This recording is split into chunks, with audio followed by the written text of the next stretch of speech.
ஆண்டவர் பாதத்தில் ஆசிரியர்கள் மற்றும் அன்பர்கள் ஜெபக்குழு நடத்தும் 40 நாள் லெந்து காலத்தில் தேவனுடைய பண்புகளை குறித்து நாம் தியானித்து வருகின்றோம். இந்த நாளில் அவர் சத்தியம் உள்ளவர், தேவன் சத்தியம் உள்ளவர் என்ற பண்பை தியானிக்க போறோம். அதற்காக எடுக்கப்பட்ட வேத பகுதி யோவான் 28 அதிகாரம் 26 வசனம். உங்களை குறித்து பேசவும் நியாயம் தீர்க்கவும் எனக்கு அநேக காரியங்கள் உண்டு. என்னை அனுப்பினவர் சத்தியம் உள்ளவர். நான் அவரிடத்தில் கேட்டவைகளே உலகத்துக்கு சொல்கிறேன் என்றார். வெளிப்படுத்தின விசேஷம் 19 அதிகாரம் 11 வசனம்.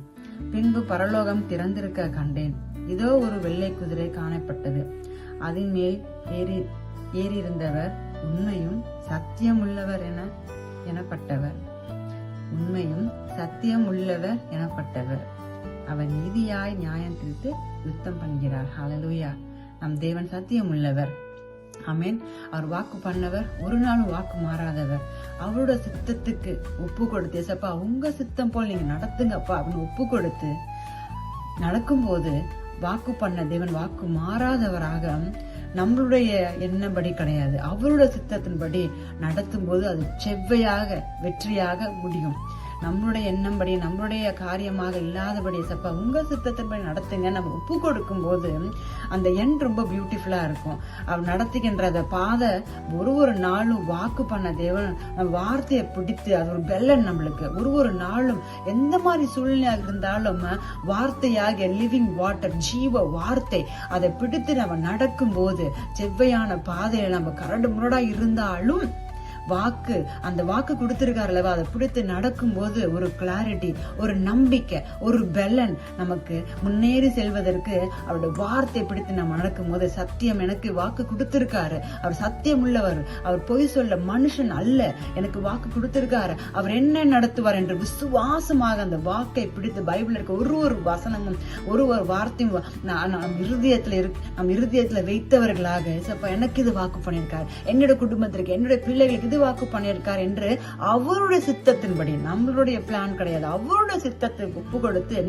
அப்படி அந்த வாக்கை பிடித்து நடக்கும் போது அவர் கண்டிப்பாக வாக்கு பண்ணினவர் வாக்கு மாறாதவராக அழகாக நம்மளை நடத்த வல்லவர். இந்த நாள்ல நம்ம அதற்காக ஜெபிக்க போறோம். ஏசப்பா என்னோட இருக்கிறார், வாக்கு பண்ண தேவன் என்னை இம்மட்டும் நடத்தினார், இனியும் நடத்துவார். நம்ம அதை விசுவாசிப்பதற்காக அதற்காக ஜெபிக்க போறோம். சத்தியமுள்ள தேவன் ஏசப்பா எங்களோட இருந்து எங்களை ஒரு நாளும் நீங்க வாக்கு பண்ணின தெய்வமாக எங்களை வாக்கு கொடுத்தவர், வாக்கு மாறாதவர். அப்பா நீங்க மனுஷன் அல்ல, பொய் சொல்வதற்கு ராஜா எங்க இம்மட்டும் நடத்துனீங்க. எத்தனை வாக்குகள் எங்க வாழ்க்கையில நிறைவேறி இருக்கப்பா.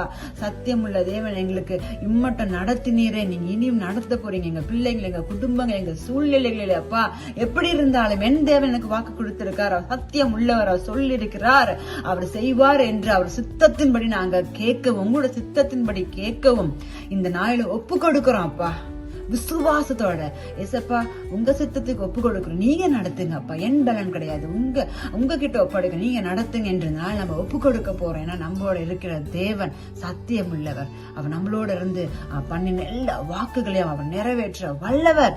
நம்ம பண்ண வேண்டியதெல்லாம் விசுவாசிப்பதற்காக, அதற்காக ஏசப்பா இந்த நாளில் நாங்க ஒரு குடும்பமாக நாங்க கேட்டிருக்கோம் அப்பா. எங்களையும் எங்கள் குடும்பங்களையும் நாங்க இந்த விசுவாசத்துல சத்தியம் உள்ள தேவன் எங்களை நடத்துவார் என்று விசுவாசிக்க இந்த நாள் எங்களுக்கு உதவி செய்யுங்க ஆவியானவரே. இயேசுவின் மூலம் எங்கள் ஜெபம் கேளும் அன்பின் பிதாவே. ஆமென்.